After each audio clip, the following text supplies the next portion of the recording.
saya 10 tahun. Saya bersekolah di SK Guntung Setiu. Kod sekolah saya ialah TBA 6035. Buku pilihan saya kali ini ialah sebuah novel kembara yang bertajuk Ustazah Basikal. Penulis buku ini ialah Ahmad Isa.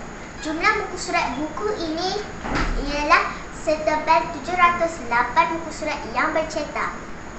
Harga buku ini ialah ringgit Malaysia 79 dan berbaloi dengan pengembaraan yang panjang yang dilalui oleh penulis buku ini. Apa yang menarik dengan buku ini? Kenapa kita membaca buku setebal 708 muka surat ini? Ya, nak tahu kenapa? Kerana apabila saya membaca buku ini, saya turut merasai pengembaraan yang panjang dan saya turut merasai jerih perih mereka berdua mengembara ke 13 buah negara sebelum sampai ke Mekah. Menarik bukan? Kisah ini bermula dengan seorang ustazah yang dijodohkan dengan seorang arkitek yang bernama Ahmad sebagai syarat untuk mengembara oleh ibunya. Sepanjang mereka mengembara, ustazah pernah memasuki ICU, ditahan tentera dan hampir diculik di Afghanistan. Tetapi dengan kuasa Allah Subhanahu Wa Taala, mereka mampu mengayuh basikal dari Malaysia hingga ke Mekah dengan berbekalkan wang sebanyak ringgit Malaysia 1,900 sahaja. Itulah betapa hebatnya kuasa Allah Subhanahu Wa Taala. Istimewanya buku ini ialah Tuhan sentiasa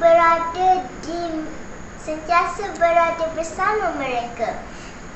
Apabila niat mereka betul, Allah Subhanahu Wa Taala permudahkan segala urusan mereka. Sepanjang mereka mengembara, mereka berpeluang untuk melihat keagungan dan ciptaan Allah Subhanahu Wa Taala dengan lebih dekat. Kisah ini telah memberi motivasi yang sangat terkesan buat saya.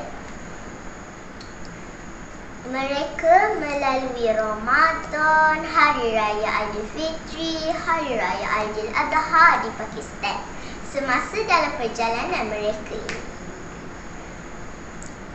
Ada pelbagai lagi kisah rezeki yang tidak disangka-sangka yang diberikan oleh Allah Subhanahu Wa Taala kepada mereka.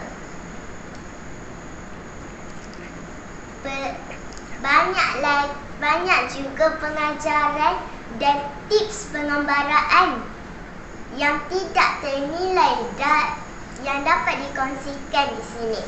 Ayo kita terokai sendiri dengan membacanya. Antara pengajaran yang dapat dikongsikan di sini ialah yang pertama, mempelajari pelbagai bahasa. Kedua, bersedekahlah walaupun sedikit. Ketiga, berbuat baik kepada semua makhluk.